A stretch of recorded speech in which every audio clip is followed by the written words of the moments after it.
First of all, can we see that this construction uh, starts with a modifier for the subject of the statement, all right? Because we understand this is the fashion doyen, and all of this is modifying, so referring, attributing some qualities or you know adjectives to this lady, right? Refers to a woman, and says no, known for her humorous but acerbic wit. So this participle phrase acknowledges that this lady was witty, was ingenious, so probably a clever lady, and her um, her way, her mind, her way of thinking was both humorous and acerbic. Notice the adequate use of this conjunction to connect two words that are uh, probably contrasting in meaning. The humorous person, you understand. What about acerbic? Does it ring any bell, perhaps, as to what it may be?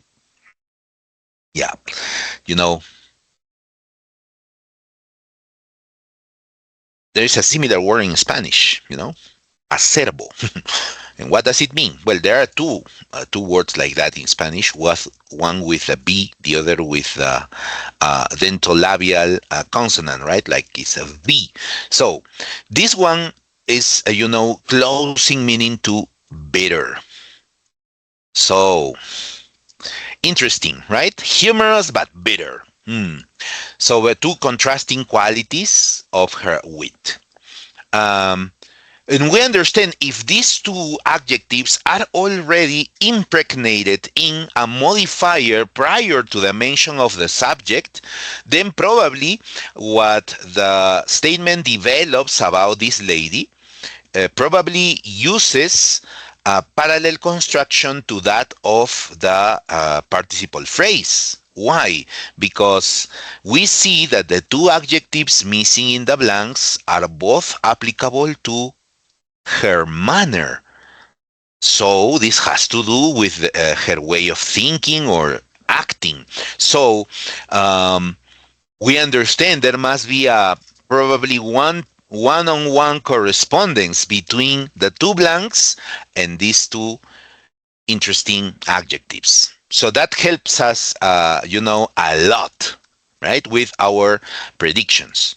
So which one can we match with humorous and which one can we match with acerbic? Now I think you can see clearly what are the choices, right? Yes, C for the first blank.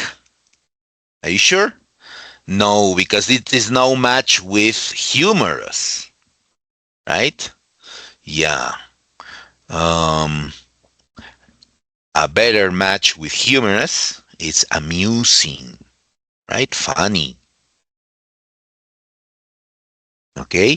And a match for acerbic in the second blank. Well, now you can see that the only word that could match this word meaning essentially bitter is caustic, right? And so that's it. Those are the two correct choices. Mm-hmm. So here, the parallel construction, that is to say, the participle phrase, the modifier for the subject, because the fashion doyen is the subject, and the